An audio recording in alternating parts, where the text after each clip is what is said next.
Welcome, my name is Dr. Dean and I'm here with my friend Denzel. Welcome back, everyone. We're going to redo the whole series on the CoreX system, all 10 drills. We recorded before during the pandemic when we were wearing masks. Yeah. And I've noticed recently on YouTube that we're getting a lot of hits on those basic. They were like 2 to 3 minutes. So we're going to redo it so you can see our happy faces. And also we're going to do a little added value. And now that you've actually had exposure to some of the other content like spinal stability, the inner and outer unit, myofascial slings, all that planning and mapping, all that, right? So we're going to kind of knit that in because before we didn't have that content ready. Yeah. Okay, so this is going to be we're going to call this position number 1. Okay. Doesn't really matter what order, but just, to keep things structured. So this is core neutral, and the core neutral position basically describes the beginning of all athletic readiness, right? That shape that we find in athletics. Yep. And the shape provides power, right? Exactly. It provides mechanical advantage, right? It's 120, 120, 120 at the elbow, the hip, and the knee, right? So there's a reason for that. Yeah. There's a reason for the scaption at 30 degrees, right? We talked about that also in the kinesiopathology video, right?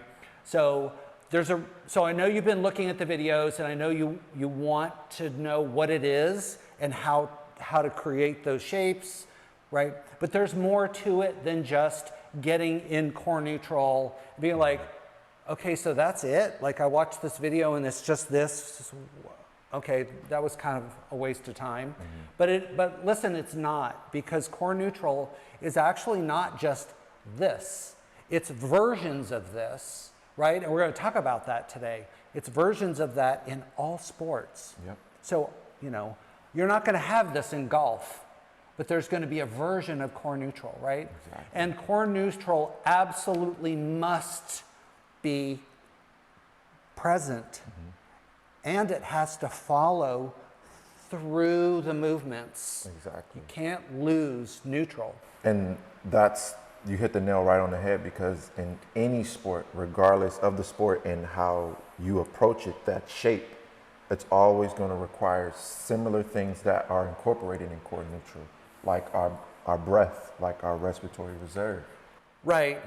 Yes, and spinal stability, and all the other things that we've talked about. So you can't be we're not going to do a soccer demonstration today, but when you're on the field playing soccer, that neutral, that power and that mechanical advantage has to follow you through. Number one, so you can have a good time and hopefully win, right?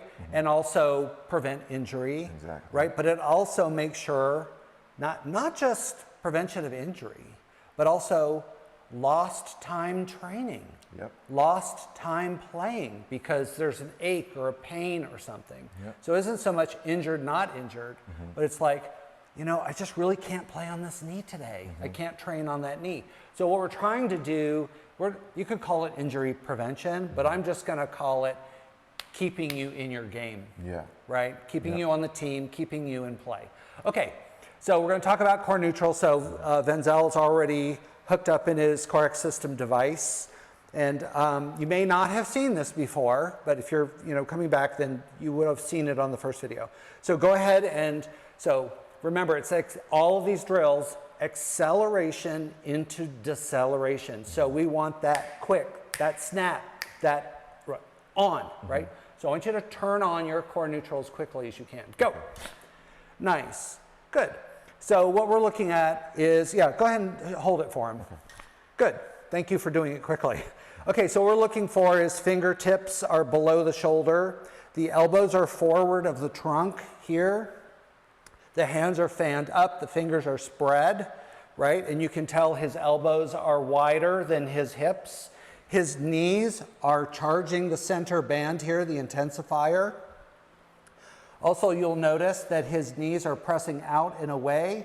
He's got a foot stance that is wider than his hips and even maybe a little bit wider than his shoulders. Go ahead and relax. Okay, so Is that the beginning and the end of core neutral? No. Yeah. Okay, so we have a little plan here. We're going to kind of break it down, but it's going to be fast, okay? Because we have to get to the sport-specific core neutrals. Okay, so first thing that you want to do, of course, is engage your core, right? So engaging the core doesn't mean just squeezing your belly like you would be doing in a, like a sit-up, God forbid, that's how you train your core. Please don't do that. Okay, so first we're talking about the inner unit, which we talked about many times before, which is basically that respiratory apparatus. It's the, the balloon inside here, right? And the balloon has a roof, has a floor, it has sides, it has the back, right? So all of that is the core. And basically we're taking that in a three-dimensional way and we're trying to shrink it down. So if we started like, I don't know if you see the balls up here, but like a Swiss ball, like if you started with a big Swiss ball, right? And then you just try to smash it down into a smaller Swiss ball, then the air inside the ball is actually pushing out harder. So that's what we're looking for, right? Okay, so that's the inner unit, is that breathing apparatus. Then we have the outer unit. Right. And then with the outer unit, we're engaging our myofascial slings. And the slings are? So we have multiple slings. We have slings that run across from the shoulder to the hip. Yeah. The opposite hip. Yeah. And also you have slings that run from the hip to across the ankle. So I'm going to let Dr. Dean take me so you guys can see an example of it. So basically, it's just really quickly, we've already done this in another video, but basically just pick up here, right? So here to here, that's a sling, right? And then we have here across, right? That's a smaller sling, but basically, that's one side, right? So if we just, keep going, then there's over here. So there are many slings in the body. They're at the knee, they're at the hip, they're across the ankle, right? So I'll just kind of make this look a little bit geometric, right? So the point is that they always go from one side of the body across the spine to the other side of the body and go from the top to the bottom or bottom to the top, side to side. So basically, you see these X patterns start to develop, right? And they're not just in the back of the body, they're also in the front of the body. Yep. So thanks. All right. So myofascial slings, myomuscle, fascia, right? Tissue, yeah. But still innervated, right? Okay, good. All right, and then the next, so we're going to engage the core, and then next we're going to engage spinal stability. Yep. So all sports have to have spinal stability. Yep. You can't swim, jump, dive, run, go across a court, get a hit, basketball, it doesn't matter. Yeah. Anything, swing a baseball bat, all of that requires spinal stability. And what we mean by spinal stability is spinal mobility, right? So, and then there's a whole set of videos. Yeah. we got a lot of content, guys. Yeah. Okay, so the spinal stability has to also be developed or engaged. And we're not talking about being frozen. We're talking about stability being broken down into associated movements and disassociated movements, right? And then that speaks, again, also to the myofascial slings. And we have lots of content on also associated versus disassociated. And we'll talk about that a little bit more as we go through all 10 of the correct system drill steps. Yeah. Okay, so now here's what we're going to do. So that's sort of the backstory, right? The core engagement and the spinal stability, we should say mobility at the same time, right? Okay, now, so before he even goes into the core neutral, you need to get into it in your head. So that's the setup, right? So you don't just jump into a shape, you don't just jump off a diving board, you don't just, run into the track unconscious. You have to have a plan. Right. So you have to have in your head, what am I doing? Why am I doing it? Yep. Right? Have to have a plan. And we've talked about many times plan and map. Yep. Right? So that's the execution that we're looking at, is the map part, right? Okay, so first we're going to set it up. So the setup requires our two super favorite things, which are When we're dealing with that, it's quality and consistency. readiness and awareness. Oh, readiness and awareness. Readiness and awareness, right? So readiness is When you're getting into the shape, and Yeah. then awareness is being of your environment, being aware of your environment. So Right. where you are, and my favorite word, proprioception. Right. So knowing where you are in space and knowing what's around you in that space. right. So there isn't just I'm doing core neutral, you know, on the carpet in my living room, you know, oh, I'm done. What was that, right? Well, you might be in a pool, right? Or at a pool, say, because you didn't go in yet, or at a track, or on a court, or on a field, or, you know, archery, or whatever, everything, right? Yeah. Or you might just be in the gym, right? With a Swiss ball, or, you know, a kettlebell, or whatever it is that you're doing, Yeah. right? So you still have to have a sense of the space around you, Yeah. right? That's the awareness. Where are my teammates? How far down the field am I? What's my location on the track? I'm on the inside, I'm on the outside, right? So you take all this into account, even if you're just doing core neutral. Yeah. Or any of the drill steps, or in any sport, right? So we're trying to let you know that core neutral isn't just a thing that you do, right? It has a place in the world of every sport that there is. Curling, luge, it doesn't matter. Skydiving, right? Everything. You still have to have core neutral, especially when you first, you know, hit the ground. Ground force reaction, right? And it might be really hard. Okay, so readiness and awareness. So readiness is that self shape right here, and then awareness is everything that's around you. And we've talked about that many times. So we're going to break that down, and we're going to just tuck it into one topic, and we're going to call that plan. Got you. Okay? Okay, so then there's the shape itself, and then there's what's the reason. So go ahead and jump into core neutral. Why are you doing that, then, Zal? Why? Why are you doing core neutral?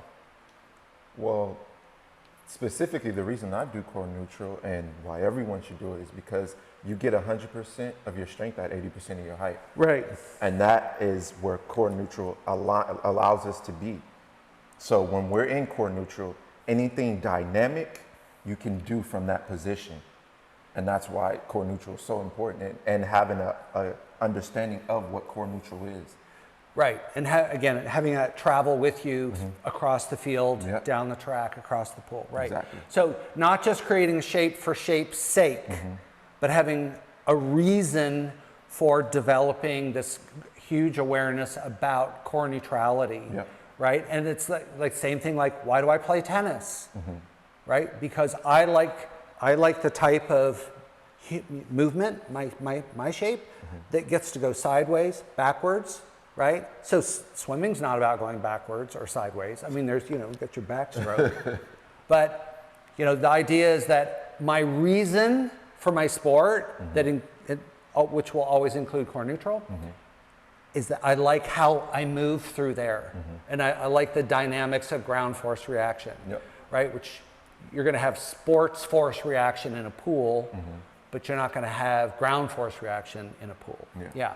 So that's why some people swim. That's why you're track, football, whatever, right? And then I'm into what I'm into. So that's number one. That's the setup, right? And so that's the plan. Now we're going to go to part two, which is the execution, which is the map. Execution, right, which is the map part of plan and map. Yeah. Okay, so tell us a little bit more about mapping. So with mapping, we are how we recruit. We recruit proximally to distal. So basically, we're engaging our intermotor units, and when we specifically engage our intermotor units, that allows us to, therefore, when we were talking about stability and mobility, spinal stability and spinal mobility, that allows us to transfer that stability, which equals mobility, out to our distal body parts, which is our limbs, our arms, and our legs. Right. Yeah. So. And then it's the reverse that most people do, right? They've got a basketball and they're thinking about, you know, possessing the ball, but what they're not thinking about is that the core isn't happening, right? So when somebody comes over and you know, blocks or whatever, the core isn't there and they drop the ball, right? So it isn't how tight you're holding the ball, it's what is that holding the ball tightness, how's that connected back to the body, right? To the core. Okay, great. Okay, and then we're talking also about the making sure you're conscious of the core and never going unconscious. As soon as all the automatic, I mean, this is an important part. Anything that you're doing athletically, if it starts to become automatic, you need to dig it out of the automatic pile and put it right back in the front. And we've talked about that in readiness and awareness, that video, right? But staying conscious, as soon as something goes unconscious, you got to dig it up and put it back in the front, right? Okay, great. Proximal to distal you talked about. Okay, so the plan and map basically describes what we call the student, right? That's the realm of the student, right? And now we're going to go to the third part, which is quality and consistency, which means as many times as you go to hit core neutral or your sport, the core neutral is there, right? So that's the consistency part, and the quality is that all the parts of what we're looking for in the shape, in the setup, and the consciousness, and the readiness and awareness, that whole package is all together. Now we're talking about maybe becoming the teacher, right? So that's that novel, the student. To known, which is what we're going to just call the teacher part, which is, you know, being able to sequence, right? When we mean sequence, we mean inner unit, outer unit, myofascial slings, proximal, like you said, work out. Okay, so now let's talk about putting the core neutral into sports specificity. Okay, so you're going to stay there. I'm going to do, why don't you do football? Okay. So we have this great football here. And so let's just start in core neutral, right? And then just hold the ball in a way that makes sense in core neutral in football. Okay. So you could be, right, so he's got the baby tucked in there, right? Nice and tight. So that's good. And then release. And then why don't you catch it? You're the quarterback. Okay. So why don't you catch the ball and just be in a neutral, whatever it is. You don't have to have your feet side by side, right? So, you know, it's just, there goes the ball, you get the ball, right? And then you caught the ball, right? So what would that core neutral, so the ball's coming at you, right? So this is right here, right? Here comes the ball comes to you, right? What does your core neutral look like as that force arrives at you when you catch the ball? Got you. Go, so just go, show me, show me. Good, okay, so hold for the folks. Hold. Good, so he's got the ball, right? And now he's gonna get ready to like design, like he's right, pattern searching, like who's open, what was the play, right? And there he is, there's your receiver over there. So what do you do next? So you're gonna set up, that's still core neutral, right? It's still core neutral. So look, he's got his weight distributed. It's the exact same thing. He's got a little bit of a foot position difference. He's a little bit rotated, right? But it's still core neutral, so it still has to follow you, right? And then, so somebody breaks through the line, right? And I'm gonna tackle you, right? Yeah. So that's just a very quick example. So what we're trying to show you is core neutral is not a stuck, stiff position. It's dynamic, right? So even if you're going to receive, you're a receiver, right? And so here comes the ball way up in the air, right? And so you're going to catch it. Are you going to catch it with your feet in a line, right? You're going to catch it in a version of neutral, right? This is a version of core neutral. Now we can't just say the shape is the core neutral. It's the readiness. It's the awareness. It's the spinal stability. It's the engagement of the inner and outer units. It's the proximal to distal. It's the sequencing. And you did all that. It was all there. You just can't see it. Right? So less and less core training is drifting away from crunches, laying on the floor and right? Okay, good. Okay, so I'm going to do tennis. And so I don't have a device on, but I can still show you, you know, what that would be all about. Okay, so just give me a little swing space, right? So classic ready position is here. So this is the ready position, right? So I'm ready, let's say for accept serve, right? So I'm going to try to return a serve. So I'm going to be, now I want you to notice what I'm doing with my legs, right? So that's the tennis version. The tennis version of neutral, my legs are oscillating because I'm getting ready to bolt in either direction. And when I bolt, I have to switch my grip, right? So the tennis version of core neutral might be even a little lower, right? I'm definitely not going to be like this. I'm definitely not going to be like this. I've seen all that, and I've seen it in pros, right? So that's an example, right? So here's another example, which is getting ready for my forehand, right? So I'm going to return the forehand. So I switch my grip, right? And I've got my racket ready to swing through, right? That's a version of neutral. Yeah. Because I have to establish a base before I execute work. Exactly. And then what made so much sense too is when you were oscillating, you were basically sending feedback. So now ground force reaction. Yeah. Now you're able to get that cue. So now you can make that sudden movement, and which is basically allowing him to have spinal stability, so he can have, which equals spinal mobility, so he can make that sudden change. And so basically changing the shape into leading to the planned shape, which is here, because you saw the ball go here. Now you're setting up so you can return the serve. Right. Yeah. Yeah. And in the example of tennis, just quickly, I mean, you don't know if it's going to be a forehand or a backhand, right? In baseball, this is actually a softball bat. You know, it's not likely that I'm going to have to jump around and go the other side. Okay, so let's see setup for, So you'll notice in his example, in this particular example, he's got more time to set up his neutral. In tennis, there's less, right? He's got a little bit more time. Good. Okay, so you can tell his hips are in the center, right? He's got a little bit of rotation here. Okay, now go ahead and relax and show them just dead on, just straight on. So turn. And so you're probably going to be looking over here, right? Yeah.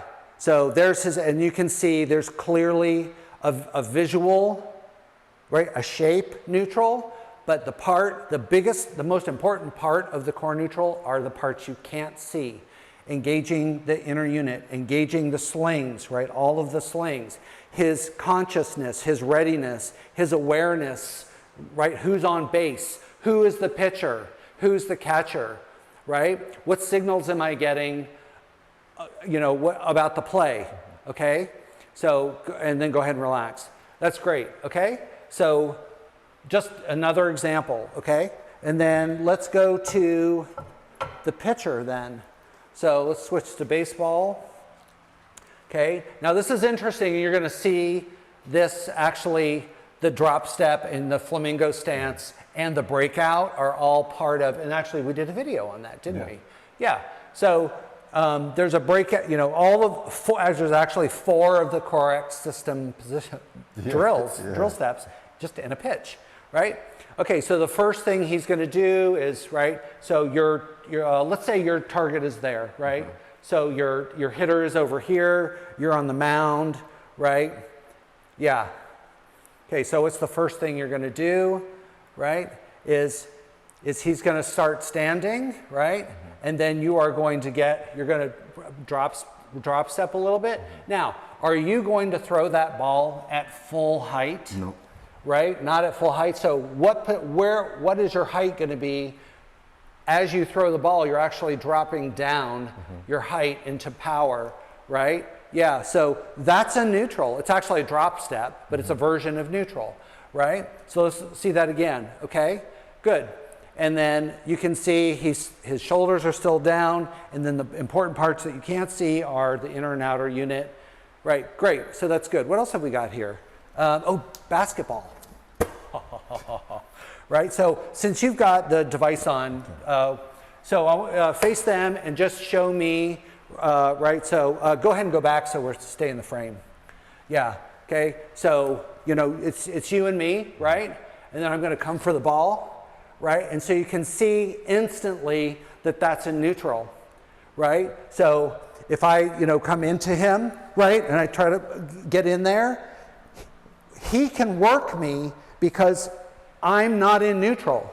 I'm too high, right? But because he's down and his legs are pushed apart, right, and he's got that possession, good. And then come back up, good. And then let's do to the hip, right? So it's a possession to the hip, good. And so you can see again, right, he's got full possession of the ball. I can't even see it, right? Full possession of the ball and he's in neutral, good. Okay, and then show me a three-point shot. Okay. So basically, you're going to be throwing it all the way. Don't throw the ball. All right. So you're going to be in a version of neutral, right? So what do you have to do to get the ball that far? Is you need a little more inside. Right, he needs a little more inside here. He's not underneath the net. Good, and then take a break. Good. So I think, honestly, like basketball might be the best application for core system. Yeah. Yeah, and core neutral also, right? Okay, so one thing that also happens that I see this in tennis, I see that sort of sliding to stop, right? And you see there's a lot of stopping in basketball, right? And the shoe really grips the floor, but you hear a lot of that sliding action happening. And so what happens is, you know, they get a ball, they grab the ball, and they're here, right? And then they're in this like crooked A shape. When they should catch the ball and stop, it should be, right, that 50-50 split, right? So when I see it like in tennis, there's a lot of leaning where there's no stability added into that, right? Anything else? What else have we got? We have, gloves. So let me just, all right. So he's gonna guard, right? He's gonna guard, and look at that with that. Now, he's got his back heel lifted a little bit. That's just part of it. Right? That's part of that sports neutral. But you can see, right, if he hits me, right, he comes towards it right here. Yeah, backhand, right? That heel comes up, his knees are still apart, but then he's gonna quick get out of there, right, and back to neutral. Okay? So there's a lot of neutral in boxing. Oh my goodness. So you're just taking your neutral and you're shuffling it back and forward, right? There's no leaning back, right? Because you're gonna, if I lean back like this, it's super easy for you to just topple me over, right? Yeah, exactly. So that core is following you. Yeah, and so, nice, yeah. So in the example of boxing, when you lose the core, that's when you become vulnerable. Yep. Right? You sacrifice power and you sacrifice your defense because that's what's going to be able to get you out of a sticky situation. You got hit with a nice good shot. If them legs are not under you, they're going to follow up with a combo. You're going to be laid out. You get tapped, you create space. Yeah. Get to regroup. And then also even like in volleyball, right? So there, go ahead and hold that, right? So, you know, right, I'm here. That's classic. That has to be here.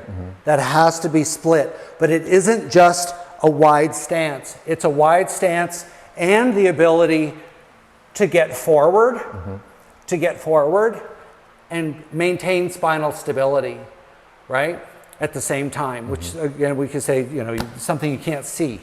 All right, so I hope that was hopeful. It's kind of fun to use the toys. So that's core neutral. Again, planning and mapping, quality and consistency of movement with sequencing. in order to improve your sport, enjoy your sport more, and then also what we say is not so much prevent injury, but helping you prep for movement, so you're moving at your most optimal self. Right. So that's literally what core neutral allows you to do. Right. Move at your most optimal self. And in that place, maybe there's just happens to be less chance of something going wrong. Yep. Right? Yeah. Okay, great. So thanks for joining us again, Dr. Dean. Denzel.